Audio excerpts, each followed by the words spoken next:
तो प्यारे बच्चों, आज की हिंदी कक्षा में हम कक्षा 10 के क्षितिज के काव्यखंड का पाठ 5 उत्साह पढ़ेंगे, जो सूर्यकांत त्रिपाठी निराला जी का लिखा हुआ है।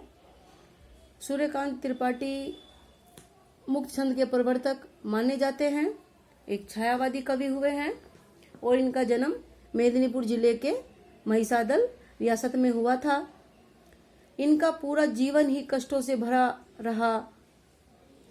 बहुत कम उम्र में ही इनके परिवार के अनेक सदस्य एक एक करके ईश्वर को प्यारे हो गए। केवल 13 वर्ष की अल्पायु में ही इनका विवाह मनोहरा नामक कन्या से हुआ, जो एक पुत्र और एक पुत्री को जन्म देकर वे भी संसार से विदा ले गई। जब इनकी पुत्री का देहांत हुआ तो उसके कारण निराला जी बहुत टूट गए। इनके साहित्य में और इनके स्वयं के जीवन में भी निर्भीकता, स्वाभिमानता, स्पष्टवादिता और फक्कड़पन, सौंदर्य चेतना आदि जैसे उच्च गुण दिखाई देते हैं।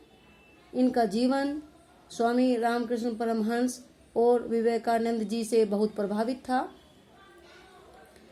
इन्होंने यहाँ खड़ी बोली जो तत्सम शब्द लिए हुए हैं उसमें रचनाएं की हैं, लेकिन इनकी प्रारंभिक रचनाएं ब्रज भाषा और अवधी भाषा में भी हुई हैं। यहाँ कवि ने जो छायावाद के महान स्तंभ माने जाते हैं, उन्होंने उत्साह जो आवाहन गीत है उससे यहाँ ये पद लिए हुए हैं। इसमें कवि ने बादल को संबोधित करते हुए उसका आह्वान किया है। बादल कवि के लिए उत्साह का स्रोत हैं, इसलिए कवि ने यहाँ बादलों को, क्योंकि बादलों की गर्जना को कवि उत्साह का प्रतीक मानता है, इसलिए बरसने के स्थान पर गरजने के लिए कहा है। तो बच्चों देखिए कविता उत्साह, ये आवाहन गीत है। बादलों का आह्वान किया जा रहा है, अर्थात उन्हें बुलाया जा रहा है। बादल गरजो, हे बादल गरजो। निराला जी कहते हैं कि बादल अपनी गर्जना करो और घेर घेर घोर गगन धारादर ओ। धारादर का मतलब होता है बादल। ओ बादल अपनी गर्जना से, घोरने का मतलब है गर्जना करके, ओ बादल गरज गरज कर आकाश को घेर लो। ललित ललित काले घुंघराले, अब यहाँ काले घुंघराले बालों के से तुलना की है बादलों की, कि जिस प्रकार काले घुंघराले बाल घुमावदार और सुंदर होते हैं, उसी प्रकार सुंदर सुंदर काले घुंघराले बालों के समान तुम्हारा भी आकार है, तुम्हारी भी आकृति है। तुम काले काले और घुमावदार आकार लिए हुए हो। बाल कल्पना कैसे पाले, और हे बादल तुम जैसे बच्चों की कल्पनाएं, बाल कल्पना का मतलब है बच्चों की कल्पनाएं विचित्र और विस्तृत होती हैं, उसी प्रकार तुम भी विचित्र हो और विस्तार लिए हुए हो, अर्थात बच्चों की कल्पनाओं से भी अधिक विस्तृत हो।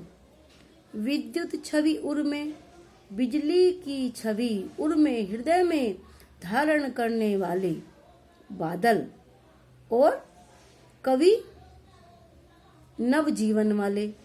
यहाँ कवि ने नव जीवन वाले बादल और कवि दोनों को कहा है, क्योंकि बादल बरस करके, गरज करके लोगों में उत्साह भरता है और कवि नई कविता की रचना करके लोगों को नया जीवन प्रदान करता है। तो यहाँ कवि कहता है कि बिजली की छवि हृदय में धारण करने वाले, बिजली के समान कठोरता, वज्र छिपा कठोरता, वज्र के समान कठोरता हृदय में छिपा करके लोगों में नए जीवन का संचार करो। और कवि नूतन कविता, नई कविता की रचना करके लोगों में नया जीवन फिर भर दो, बादल गरजो।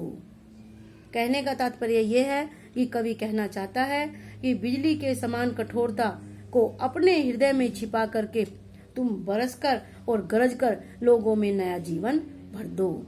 और कवि तुम नई कविता की रचना करके लोगों को नया जीवन प्रदान करो, बादल गरजो। तो बच्चों, कविता का एक पद ये समाप्त हुआ। आशा है कि आप लोगों को समझ में आ गया होगा।